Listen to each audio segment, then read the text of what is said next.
तो जैसा कि हमने लास्ट एपिसोड में देखा, फैंग मार्केट में शॉपिंग कर रहा था, तभी उसे वहाँ पर एक लड़की दिखाई देती है। उसके पीछे उसे पकड़ने के लिए 2 आदमी लगे हुए थे। वो दोनों उस बच्ची को घेर लेते हैं। तभी वहाँ पर और भी लोग आ जाते हैं। इतने सारे लोगों को देखकर वो बच्ची काफी डर जाती है। वो आदमी कहता है कि इस लड़की ने हमारी दुकान से सामान चुराया है। तो वो लड़की बोलती है कि मेरा भाई आपको इसके पैसे लौटा देगा, लेकिन वो आदमी उस बच्ची पर विश्वास नहीं करता और वो उसे मारने वाला था। तभी फैंग वहाँ आ जाता है। फैंग उन दोनों आदमी से उस बच्ची को बचाता है और उससे उसका नाम पूछता है। वो बच्ची बताती है कि मेरा नाम सियाओया है। फैंग उससे पूछता है कि तुम इस दवा का क्या करोगी। तो वो लड़की बोलती है कि मेरी माँ अचानक से ही बीमार हो गई और भाई भी घर पर नहीं थे, इसीलिए मैं दवाई लेने के लिए आई थी, लेकिन मेरे पास पैसे नहीं थे, इसीलिए मुझे ये दवाई चोरी करनी पड़ी, लेकिन मेरा भाई कल आपको पैसे लौटा देगा। फैंग उससे कहता है कि मुझे तुम पर भरोसा है। तभी वहाँ पर उस स्टोर का ओनर आता है। ओनर फैंग से कहता है कि तुम इस चोर का साथ दे रहे हो, मतलब तुम भी इसके साथी हो। ओनर अपने आदमियों को फैंग को मारने का इशारा करता है। वो दोनों आदमी अपने हाथ में डंडा लिए फैंग की ओर बढ़ रहे थे। फैंग उस बच्ची को अपने पीछे छुपा लेता है और तभी हम देखते हैं कि वहाँ पर वही लोग आ जाते हैं जो कि फैंग को गिफ्ट देने के लिए आए थे। वो सभी फैंग के सामने अगर खड़े हो जाते हैं और कहते हैं कि तुम हमारे होते हुए फैंग को कुछ नहीं कर सकते। तभी उनमें से एक आदमी दुकान के ओनर से कहता है, तुम्हें पता है कि ये लड़का कौन है? ओनर कहता है कि मुझे नहीं पता। तो वो आदमी बताता है कि ये लड़का और कोई नहीं बल्कि सेक्रीफाइस रिचुअल का विनर है। फैंग के बारे में सुनकर सभी लोग काफी हैरान होते हैं, यहाँ तक कि वो लड़की भी चौंक जाती है। ओनर फैंग से पूछता है कि क्या ये आदमी सही बोल रहा है? तो फैंग हंसते हुए बोलता है कि ये सही बोल रहा है, मैं वही हूँ। अभी वो आदमी फैंग के पास आता है। वो कहता है कि यंग मास्टर आप कितने ज्यादा अच्छे हैं। वो आदमी फैंग का हाथ पकड़ लेता है। फैंग काफी अजीब महसूस कर रहा था। तभी वहाँ पर कुछ लोग बात करने लगते हैं कि ये तो वही इंसान है, इसके पंच से मैकेनिकल फिनिक्स हवा में उड़ रहा था।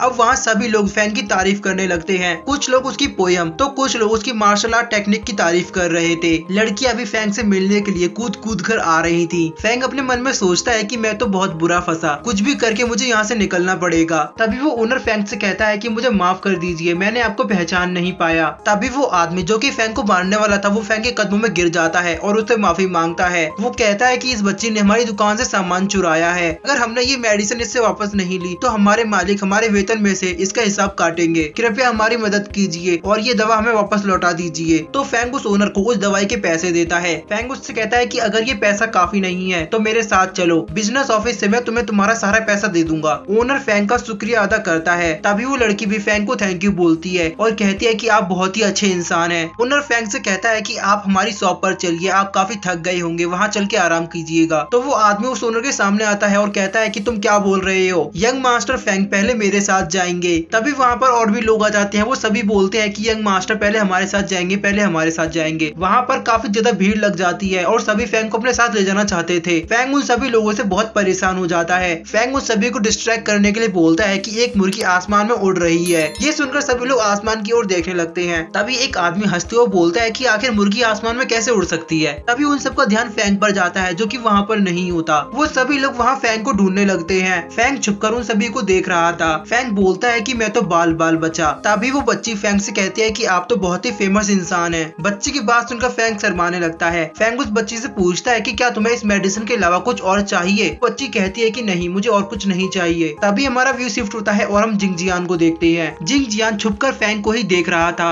लेकिन तभी जनरल उसे छुपा हुआ देख लेता है। जिंग जियान को भी ये पता चल जाता है कि उसके पीछे कोई है। जिंग जियान जनरल पर अटैक करता है, लेकिन जनरल उसके अटैक को जंप करके डॉज कर लेता है। इसके बाद जनरल भी जिंग जियान पर अटैक करता है। जिंग जियान भी जनरल के अटैक को डॉज कर लेता है। तभी जिंग जियान वहाँ से जाने लगता है। जनरल जिंग जियान को रोकता है और उससे पूछता है कि आखिर अब मू फैमिली क्या करना चाहती है, तुम फैंग का पीछा क्यों कर रहे हो? जिंग जियान जनरल की बात का जवाब देने के बजाय उसके साथ फाइट करने लगता है। तो जनरल को एक पंच मारता है जिससे जनरल काफी पीछे हो जाते हैं। जनरल भी उस पर अटैक करते हैं, लेकिन वो जनरल के अटैक को बहुत आसानी से डॉज कर लेता है। जिंग जियान जनरल से कहता है कि तुम मेरे रास्ते से हट जाओ। जनरल जिंग जियान से कहता है, छोटे भाई तुम गलत लोगों का साथ दे रहे हो। तो जिंग जियान कहता है कि तुम मुझे भाई मत कहो, मेरा तुम्हारे जैसा कोई विश्वासघाती भाई नहीं है। जनरल बोलता है कि तुम मुझे और बड़े भाई को गलत समझ रहे हो, हमने आज तक जो कुछ भी किया वो सब तुम्हारी भलाई के लिए था। जिंग जियान बोलता है कि मेरी भलाई के लिए 4 साल पहले तुमने और बड़े भाई ने मुझे जंगल में जीने मरने के लिए अकेला छोड़ दिया। आपको पता था कि मैं ये बर्दाश्त नहीं कर सकता। जनरल जियांग जी को समझाने की कोशिश करता है, लेकिन वो उसकी बात नहीं सुनता। जियांग जी बोलता है कि जब मेरे पास कोई नहीं था तब मू फैमिली ने मुझे सहारा दिया। उन्होंने मुझे मेडिसिन पिल्स दी, उन्होंने मुझे अर्थ लॉक ब्रेक करने में हेल्प की और उन्होंने मेरे लिए हर वो काम किया जो आपने कभी नहीं किया। और अब आप चाहते हैं कि मैं उनको छोड़ दूं, ऐसा कभी नहीं होगा। अब आपका और मेरा रास्ता अलग है, इसीलिए अच्छा यही होगा कि आप मेरे रास्ते में ना आए। इसके बाद जियांगजी वहाँ से जाते हुए बोलता है कि दोबारा मेरे सामने मत आना। जियांगजी की बातों से जनरल काफी निराश हो जाते हैं। इसके बाद हमारा सीन शिफ्ट होता है और हम फैंग को देखते हैं। फैंग एक मेडिसिन शॉप में होता है जहाँ वो और दवाई ले रहा था। फैंग उस बच्ची से कहता है कि तुम बिल्कुल चिंता मत करो, मेडिसिन लेने के बाद हम लोग सीधे तुम्हारे घर जाएंगे। वो बच्ची फिर से फैंग का शुक्रिया अदा करती है। वो कहती है कि जैसे ही मेरा भाई डायलू घर आ जाएगा मैं आपके पैसे वापस दे दूंगी। तभी वो शॉपकीपर फैंग से कहता है कि इस लिस्ट में जो दवाई लिखी है